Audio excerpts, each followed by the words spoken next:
Up this act, we have Gatlin Perrin. Gatlin is a North Walian writer who enjoys making things weird. Their piece is about a captivating DVD with a concept that has taken over their life. Please welcome Gatlin to the stage.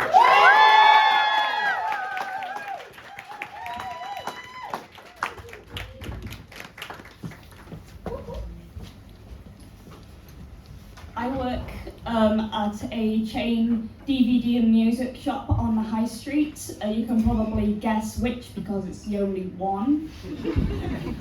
But we are doing quite well. I mean, if you came in today, you could peruse a really wide range of new releases, remastered classics, and physical video pornography, which is still a thing.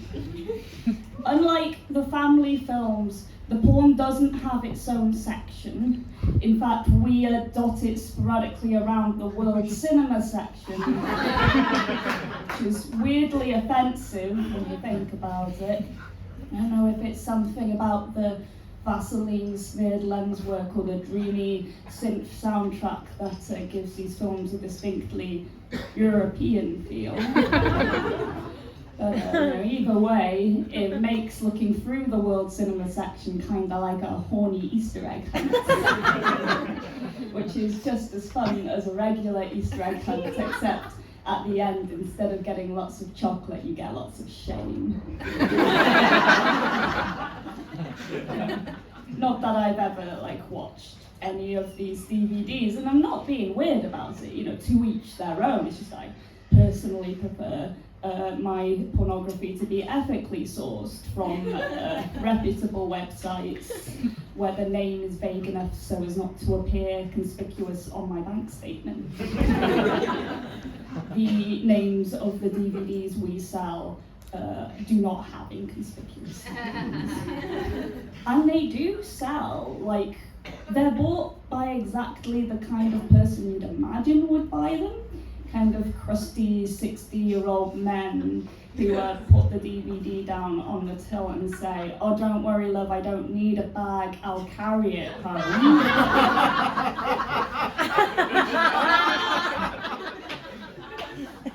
And they don't even try to hide it between other DVDs. They put it cover facing up so the uncensored tits and hole are staring me directly in the eye throughout the entire transaction, which is intimidating.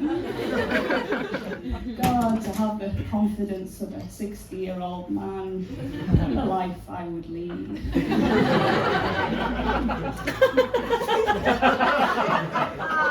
So I've not watched any of these DVDs, but I do still have a favourite one that we sell. It's called Whore Hospital. It's about whores who work in a hospital.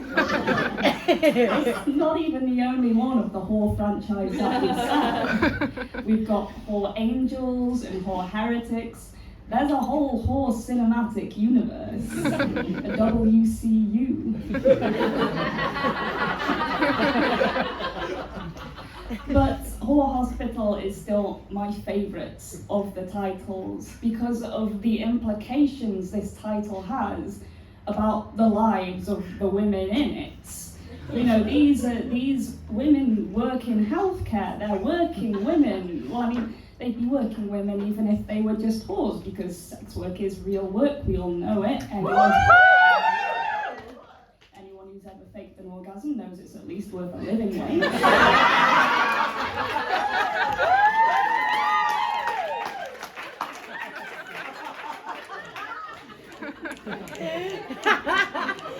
But anyway, I guess what I'm trying to say is these women are working 2 full-time jobs simultaneously, healthcare and whoring.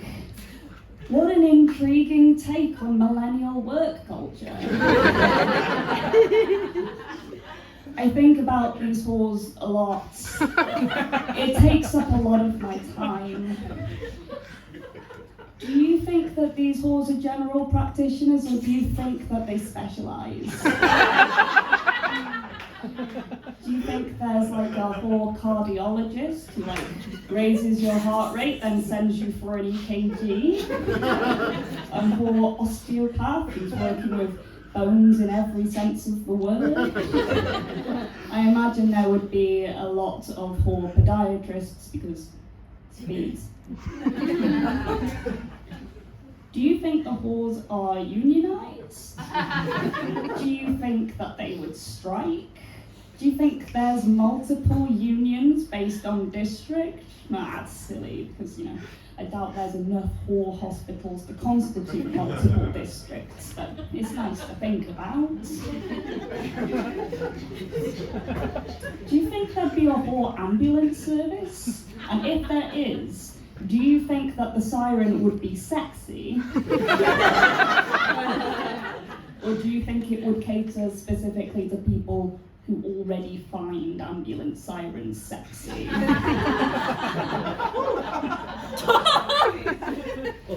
Do you think the whores had to work through the pandemic? I mean, social distancing would really take its toll on every aspect of that profession. Unless you had the right PPE, and even then, I don't even want to imagine how high that latex bill would be. Thank God for the NHS, am I right? I don't think I'd mind being treated by a whore, to be honest. I mean, I've had sex with a lot of women, not to brag or anything.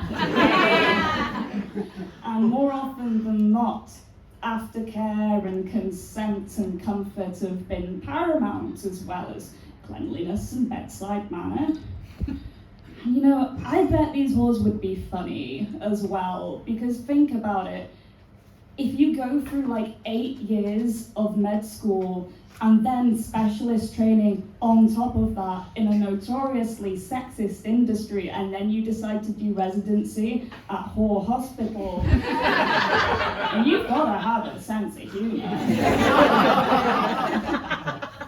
And they must be practical as all hell. I mean, like, they kept up with all their med school homework, all while cultivating a very lucrative side hustle. I mean, that time management skills are off the charts. You better believe you'll be taking all your meds on time. Yeah, I wouldn't mind, but I don't think I'll be watching the DVD purely because I don't want to ruin this beautiful daydream I have of a utopian sex hospital. But if I ever did get into an accident and I was hospitalized, I would be honored to be treated by a comforting, skilled and beautiful woman who just happens to have a very interesting small business. Thank you.